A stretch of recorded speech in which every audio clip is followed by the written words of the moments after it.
If you're living with scoliosis and dealing with some pain and struggling with really maintaining your posture and you don't want the scoliosis to get worse, then keep watching this video because we're going to talk through my top 4 Pilates-based exercises that are going to help scoliosis and help manage your symptoms. My name is Dr. Dawn Andalone. I'm a women's health physical therapist and also Pilates instructor, and I love working with women that have back pain, and scoliosis is a very common thing that women deal with, and maybe they've developed it over time or it's something they had as a child and it just got progressively worse, so they're looking for a way to really manage their symptoms for the long term.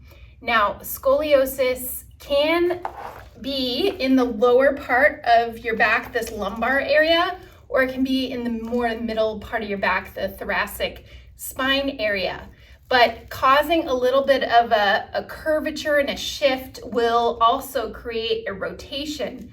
So therefore, it's going to change the alignment of your neck. Maybe you deal with some neck pain, maybe you deal with some mid-back pain or even lower back or sacroiliac or hip pain due to the alignment changing and shifting the way your posture is. So some schools of thought are to really lengthen one side, strengthen the other. For a Pilates-based program that's really working on the alignment of the whole spine, we are going to do exercises on both sides, but you may notice that one side is obviously going to have a lot more flexibility and mobility, but we don't want to just discount and work one side at all. When we're working on postural and strengthening exercises, we want to focus on one of the principles of Pilates, which is really that elongation and taking pressure off certain areas of the spine. So you may hear that breathing exercises and getting the ribs over the pelvis, sitting up nice and tall, pretending like someone is pulling you up from the top of your head and really lengthening the spine. Those are all things that are principles of Pilates that also help manage some of your symptoms of scoliosis. So the first exercise that I'm going to show you is a bridging exercise, and these exercises can all be done at home on a mat. You don't need the fancy Pilates equipment like you see behind me. It is more beneficial to be on the Pilates equipment and work with someone very trained in back pain and scoliosis, because the machines like the Reformer or the Cadillac here can provide that extra support for stability and also give you a little bit harder workout sometimes because you're pushing against resistance. So today it's nice to learn 4 exercises you can do in the comfort of your own home, Pilates-based mat exercises that are good for scoliosis. So bridging on your back with your knees bent, and we're going to start with an inhale through our nose. And then as you exhale, you want to draw the navel in toward your spine and lift the hips up through off the mat, and then pause there for a second or two and then slowly roll back down.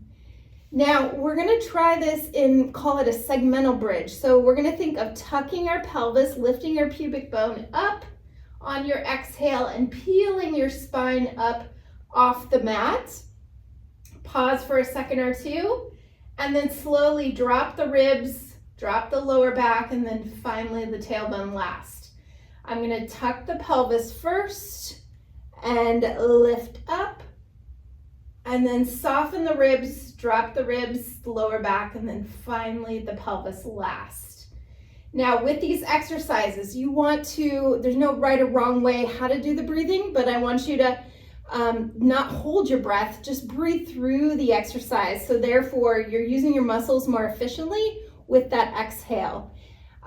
Repeat this about 10 times. You can do 2 to 3 sets. That is a bridging exercise we're going to do first, working on stability around your lower back muscles, your glutes, and your core all together to help your alignment through your spine and work on the muscles around your back.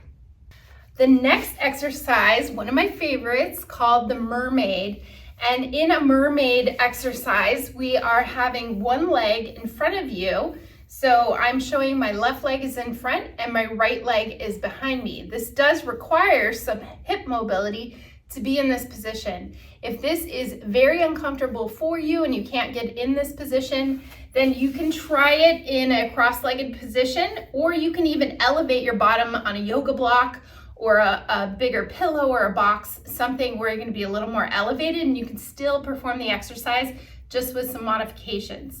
So for Mermaid, the leg that I have in front of me, I'm going to place that hand on the floor and imagine someone's pulling you up from the top of your head. So you're really getting that length and elongation in your spine like we want to take pressure off of both sides of your spine. You're going to take your opposite arm, you're going to take an inhale, and then as you exhale, you're going to reach that arm up and over while you still keep the length in your spine. So imagine lengthening the spine and then curling up and over, kind of like a lowercase c. This is going to be important for you to do on both sides, but with the leg in front of you is the leg that you want the hand on the floor and going up and over to that side. And I'm trying to draw that opposite hip down into the mat. Okay, so you can do about 5 to 10 on one side and then switch your positioning and then try it on the other side. And you're going to notice, depending on how severe your scoliosis is, that one side is obviously going to be a lot easier than the other. So we want to really keep the length, the ribs away from the pelvis as you come up and over. And depending on where your spine is and how mobile and flexible, don't force it. Just go to a point where you get that restriction and then pause and hold and then bring it back. So that is a Mermaid exercise. The next one is called an open book exercise. This works on that mid part of your back, your thoracic spine. Very common where people have a scoliosis and see that shift to one side. So we're going to work on rotation and mobility through that mid part of your back. So we have a pillow here. You can place a pillow between your knees, and then you're going to have your head down. You can even put a ball or a little pillow here if that is more comfortable. And we're going to take our arms in front of us. Take an inhale. My knees are bent. And as I exhale, I'm going to bring that top arm around and rotate to the back here with my breath. Notice how I'm not shifting my whole body. The pillow is not moving. I'm going to squeeze the pillow as I rotate, and I'm just keeping my hand in line with my shoulder. So I'm not overextending and stretching my shoulder. I'm going to twist from my ribs and twist from the upper part of my back. I'm going to do this with breathing 10 times on one side and then switch and do the other side as well. You may notice that your shoulder blade gets down on one side but doesn't on the other. So don't try to force anything, just breathe through it and go to where you get the restriction. But it's helpful to work on that mobility on both sides. Okay, now that fourth exercise for you, a side plank, is so helpful for strengthening and really helping the muscles along your spine on both sides, your obliques, your shoulder muscles, and also your hips. It's one of the best hip exercises to do in a stationary position where you're going to work on stability, favoring one side versus the other. So we're going to start with our elbow and our forearm on the mat. I'm going to show a basic version and a more advanced version. So starting here, this is an easier version. I have my knees bent, hips stacked on top of each other, and my elbows right under my shoulder. I'm going to lift my hips up, and there you can see my shoulders in line with my hip. I'm just keeping nice alignment there, and I'm going to breathe into my belly. So inhale and then exhale, draw in those core muscles, and I'm going to try to hold for at least 10 to 20 seconds. And once I'm able to do that, you're going to feel all those muscles work down the side here. Keep that head in line with your spine as well. Don't crunch your neck or your shoulder there. Really push away from the floor. So that is an easier version. A more difficult version is you can have the legs all the way out straight into a full plank, or you can just bend the bottom knee and hold right there for more of an intermediate type of plank exercise. Now, this is a holding exercise. It works on endurance and stability and really helps with your posture. One of the safest and best exercises to do, but making sure that you're really imagining staying nice and lengthened through that torso. And from the crown of your head to your tailbone, you're imagining your spine lengthening and elongating. Breathe into it, and you want to hold that for as long as you can. The goal is to move up to a more advanced plank if you can already hold about 20 seconds in the modified knee bent position there. And you can repeat that 2 or 3 times on each side, safe to do every day.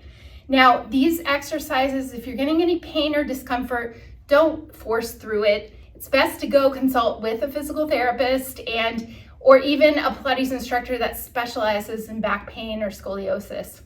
Now, I hope you enjoyed this. There are so many great benefits of Pilates, and it can be really helpful for women with scoliosis and preventing any further breakdown or preventing the need for surgery down the road. Scoliosis is something that requires long-time management and lifetime management with specific exercises, including some yoga and Pilates and strength training that really help support and stabilize the spine.